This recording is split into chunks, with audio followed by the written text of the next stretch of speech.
Harriet, what's going on? I heard that you and my son won't be coming to our house for Christmas this year. Is that true? Oh, good evening, Dad. Well, yes, it's true. Curtis and I talked about it for a while, and we decided that we would spend Christmas at home this year instead of going over to your place. I don't believe this. Why would you go and do a thing like that? Well, haven't you seen the weather reports?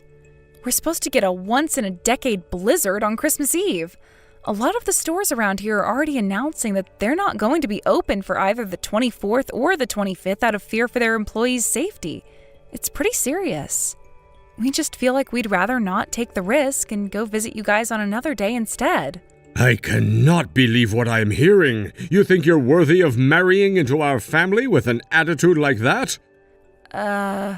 I should have known this is what you would be like when you refused to build a duplex with us before you and Curtis got married.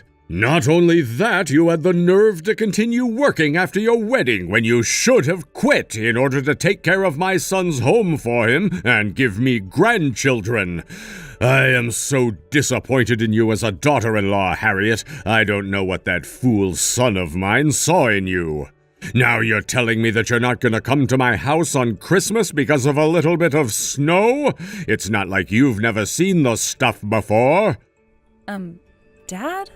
Have you really not noticed how much it bothers Curtis when you say things like that to me? I'm sure he's talked to you about it before and told you to back off. Excuse me? And for the record, it wasn't me who first came up with the idea to spend Christmas at home this year. It was Curtis. That's not true. Also, Curtis was the one who first came out against your proposal of building a duplex together, not me. And once again, it was Curtis who encouraged me to keep working at my same job after getting married. He's been very supportive of me and my career aspirations. What a load of nonsense! Now, if you'll excuse me, I'm actually out of town on business at the moment, so I'll be taking my leave. What? Your company sends the women on business trips? Don't they know you have more important things to be doing at home? Well, Curtis and I both share housework duties, and I'm the person in charge of this region, so... This conversation isn't over. We still have a lot of things to discuss, Harriet. I have to get up early tomorrow morning, so I'm going to bed now. Harriet! It's precisely this bratty, rebellious attitude of yours that made me oppose you marrying my son in the first place. I always told Curtis that he made an unbelievable mistake in marrying you instead of Charity. They've known each other since they were kids. They understand each other. They grew up in the same town, share the same culture. They're the perfect match. What was that imbecile thinking, choosing you over her? My only wish is that there was some way for me to get him to divorce you. How I'd love to be able to look Charity in the face and call her my daughter-in-law. Mr. Wainwright, are you there? It's an emergency. Oh, if it isn't my darling little Charity. Are you trying to get in touch with Curtis? At this time of day, I'm pretty sure he's at work. Can I give him a message for you? No, this is about Curtis. He's been taken to the hospital. What? What in the world happened to him? The hospital? Curtis and I were going to meet up for lunch today. I was at the cafe waiting for them to arrive, and I saw Curtis across the street coming toward me, right? When all of a sudden a car drove straight through a red light and ran right into Curtis. Oh no, that's terrible.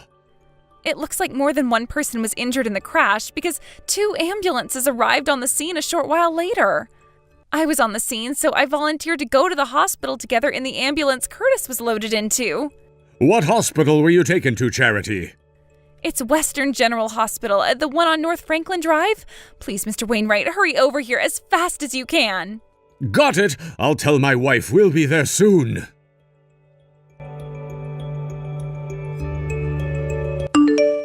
Harriet, what do you think you're doing? Exactly when are you planning on coming to see Curtis at the hospital? In all the time he's been here, you haven't come by to see him one single solitary time. Have you no shame? Don't you feel any responsibility to be here with him? Let me state this as simply as possible. Your husband is in the hospital, Harriet, and you, his wife, have not come by to see him a single time. Are you insane? Not only haven't you come by, you haven't even tried to contact him. He could have died for all you know. Oh, but not to worry. While you've been shirking your responsibilities as the wife of my son, Charity, a superior woman to you in every way imaginable, has been coming down here almost every day to visit him and check up on his condition. Every day that goes by, you make me more and more convinced that I'm right. Charity would make a far better wife for Curtis than you ever could. Hello there, Charity. I'm terribly sorry to have shouldered you with the burden of looking after Curtis for us. The restaurant we run is very small. There's only my wife, myself, and a few part-time staffers. If we're not there to handle things, then we'd have to shut it down, and we obviously can't do that. If our restaurant were a bit closer, then we'd at least be able to stop by from time to time, but unfortunately we're on the opposite side of town. It's fine, Mr. Wainwright. Don't worry about it. After all, I'd do anything to be able to spend more time with Curtis. This is like a dream come true. I'm glad to hear that. You know, Charity, you really are one fine young woman. Generous, caring, self-sacrificing. Nothing at all like that heartless, soulless, worthless Harriet. Speaking of Harriet, do you know what's going on with her? As far as I can tell, she hasn't even come by the hospital once to see him. I thought that was the case. I can't even get in touch with her. She won't answer texts or calls. Her parents have already passed away, and I don't know the contact information of any of her other family members, so the only thing I can do is wait for her to respond. There's no other way for us to figure out exactly what the hell she's doing. But since she's his wife, I assume she's his emergency contact, so there's no way she doesn't know about his accident. Seriously, what is wrong with that girl? You know what I think? I think she's using this as an opportunity to do what she's always wanted to do, but couldn't because Curtis was around. You know what I mean? What? Curtis is so ridiculously trusting of her. No matter how many times I try to tell him about her, he's just like, no way, Harriet's not like that. She would never do that to me. It's pathetic.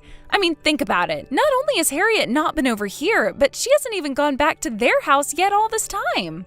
Wait, really? You're sure? Wow, I should have expected that was the case, but to hear that it's actually true is too sad to bear. Don't you think it's time we made our move and got them to divorce? I mean, it pains me so much to see Curtis pining after such an unfaithful wife. Yes, Charity, you're exactly right. The time has come. It's time that my son got the wife he deserves. You! Hello, Harriet. I'm writing to let you know that I've talked it over with my wife, and we've decided that you do not deserve to be married to our son. Not only have you not come to the hospital for the entire time he's been hospitalized, you're off doing who knows what in who knows where, and haven't even been back to your house. Furthermore, you have yet to respond to or even read a single one of my messages. As such, we have determined that the only way forward is for you to leave. You're going to divorce my son as soon as possible. Hello to you too, Dad. I'm sorry it's taken me so long to get back to you. There you are. I suppose once I brought the D word into the picture, you realized I meant business. But you're too late, Harriet. There's no changing my mind now. My decision is final. Let's back up a bit, shall we? First order of business. I've been staying in the exact same hospital as Curtis this entire time. What? Wait just one moment. What do you mean you've been staying at the hospital? As in you've been renting a room nearby? No, I mean I've been hospitalized. I was the other person injured in the crash involving Curtis. and the driver who ran a stoplight? You were? It looks like you're under a massive misunderstanding, so allow me to explain things from the beginning in the simplest terms possible. First, I was in the intensive care unit for the first few days of my time in the hospital. I've been cleared to leave the ICU and am now in a regular room, so I was finally able to get my phone repaired recently, which was heavily damaged in the crash. It just came back to me yesterday, but I suffered some serious injuries to my hands, so I haven't been able to type by myself.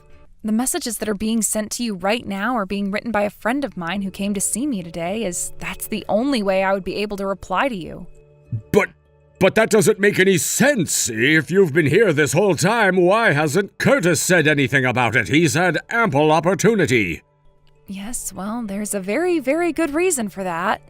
Charity, who's been clinging on to Curtis like a fly in molasses since the time we were dating and sees me as her mortal enemy, has been in the room with him every day and practically never leaves his side. What? Charity? It also seems as though she's invited herself to stay at our home while she's here. If she knew that I was here at the same hospital, there is no telling what she might try to do to me in my current state. So he thought it would be best for me to just keep quiet about it. I asked the doctors to transfer me to a different hospital to avoid this problem, but they said there was no way they would be able to safely transfer me in my condition. So we went with Plan B.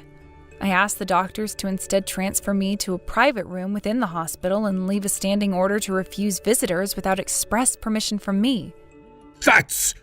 By the way, the only reason I'm able to reveal this all to you right now is because Charity's parents have also arrived and they're keeping tabs on her for me. What? Her parents? I understand that Charity, when Charity told you about the accident, she told you that another driver ran a red light and struck Curtis as he was walking, is that right? But that's not what really happened.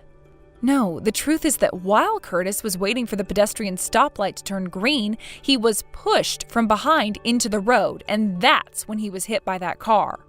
So the car wasn't at fault at all, it was the person who pushed him. What? You mean someone was essentially trying to murder Curtis? Who was it? Who's responsible for this? I'll see to it personally that they're brought to justice. It was Charity. Charity? In her defense, it seems that she was just so happy to see Curtis that she started sprinting towards him, and when she wasn't able to hit the brakes, she rammed right into him. Charity's on the small side, but an adult running at that rate of speed was enough to push Curtis off balance, so he fell face first into the road. That's unbelievable! There's more. I was actually with Curtis at the time of the accident. Oh? And because we were holding hands when Charity pushed him, I got pulled into the road right alongside him. I don't think what happens next needs any explanation, so I'll just skip that part. Yes, I think I get the picture. As for what happens next, I'll have to talk with Curtis about the details, but we're planning to file a police report. A police report? You mean you're pressing charges? We've been contacted by multiple witnesses who were there the day of the accident, so there's really no escaping this for Charity. She's the one responsible for what happened to us. I see. That's all the time I have to speak to you today. What? What's going on? Nothing, it's just that the friend who's typing these messages for me has to go to work tomorrow morning, so she's going home now. My intention was only to clear up any misconceptions you may have had about what really happened. We can discuss the more minor details at a later time, so we'll have to continue this conversation another day. Good night. Charity, I just spoke to Harriet. She told me about what really happened. If your parents are taking charge of you, I suppose you won't be able to respond to any of my messages. I can't believe it. It wasn't a car running a red light. You just rammed into Curtis so hard that he fell right into the road. I had such a hard time believing it that I talked to your parents directly, and they confirmed that everything Harriet said was true. And to think I was trying to get Curtis to marry you. I had no idea you were such a psychopath. Oh, my dear God in heaven, this is absolutely terrible.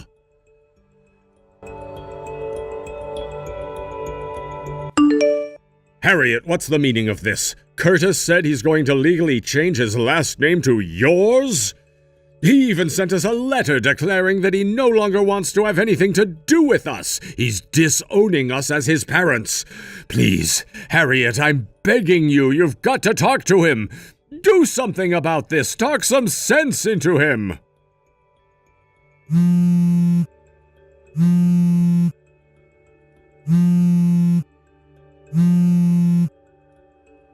Please, Harriet, Curtis is my only son. I was planning on having him take over the family business, but now he's disowning me?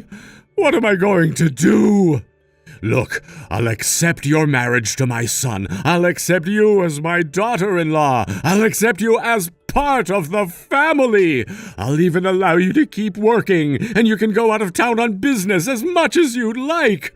Oh, and I'll also compromise and have you and Curtis do an 80-20 split on the housework. So please, you need to convince Curtis not to disown us and get him to reconsider changing his last name. He can't just get rid of his last name. That's my family name.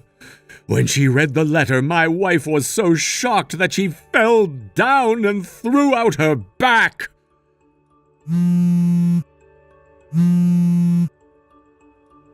Harriet, answer me, please. I'm begging you.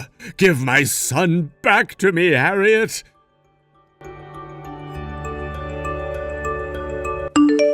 Soon after Charity's parents took custody of her, the friend who had been coming to the hospital to check on me stopped by our house to see what state she had left it in. I was not entirely surprised to hear that every single thing that had anything to do with me had been damaged or destroyed entirely. There was more than enough for my friend to realize that we would no longer be safe in our own home, cleaned up the mess and removed all of our valuables to a safe location.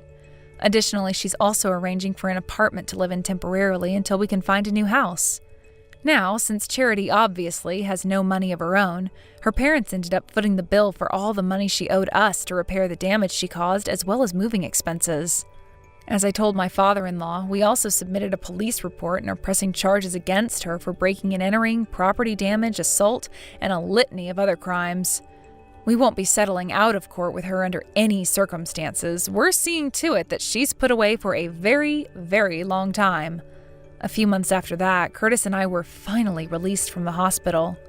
The same friend who helped us find a new apartment also assisted us in restarting our lives in a new location, including helping us secure jobs similar to what we were doing before at her company.